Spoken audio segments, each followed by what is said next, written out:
En effet, j'étais parmi les 88 personnes qui ont été interpellées hier. Et c'est clair, le premier message que je veux passer, c'est qu'on va pas se taire. On va jamais se taire en fait. Évidemment que la visée politique de la répression, c'est de nous intimider, de nous faire peur pour qu'on ferme nos gueules. Mais oui, on va continuer à dénoncer ce génocide. À l'heure où on parle, en fait, oui, l'armée israélienne, elle est en train d'envahir Rafah. Rafah qui est devenu le plus grand camp de réfugiés au monde. À l'heure où on parle, les compteurs ils sont déjà à plus de 35 000 morts, il y a déjà plus de 10 000 enfants en fait qui ont été déchiquetés par les bombes israéliennes et ça c'est un truc qu'on ne pourra jamais accepter notre génération.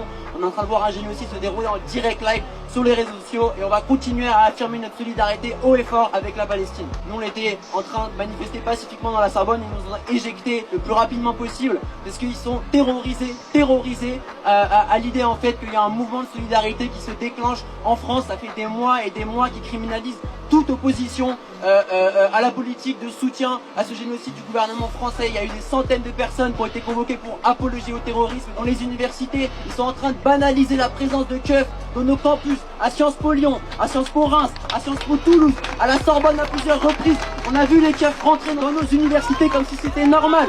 Hier on était 88 en garde à vue, 88 étudiants en garde à vue, c'est un scandale. C'est extrêmement grave, faut pas qu'on laisse passer cette répression-là en parallèle dans le monde de la recherche. Ils essaient d'instaurer une chape de plomb sur les chercheurs. Il y a des conférences de spécialistes du Moyen-Orient qui ont été annulées. Les chercheurs qui ont été convoqués par le CNRS pour se prendre des coups de pression pour pas qu'ils s'expriment sur ce qui se passe actuellement au Moyen-Orient. C'est très politique ce qui se passe aujourd'hui. Ils savent pertinemment que les universités, c'est le lieu où a démarré les plus gros mouvements anti-guerre de l'histoire. Mai 68, ça a commencé dans les universités américaines, à Columbia. Et de ce point de vue-là, moi je suis extrêmement fier de m'inscrire dans ce mouvement international qui est en cours. Parce qu'aujourd'hui, il y a plus de 100 universités aux États-Unis qui sont mobilisées. On passe à une répression extrêmement importante. Ils se prennent des balles en caoutchouc dans la gueule, des coups de matraque par des polices équipées avec des outils anti-émeutes. Et ils continuent à se soulever, ils continuent à dire qu'ils vont pas se taire, ils montent des barricades pour dire qu'ils vont continuer à se lever. C'est la même chose au Royaume-Uni où il y a plus de 10 universités mobilisées.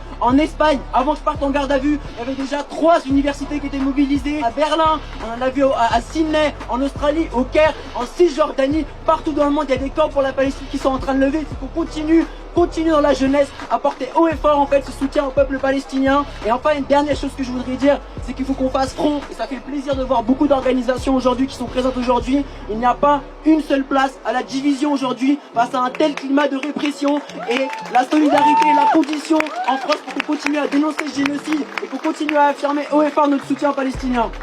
Merci à tous.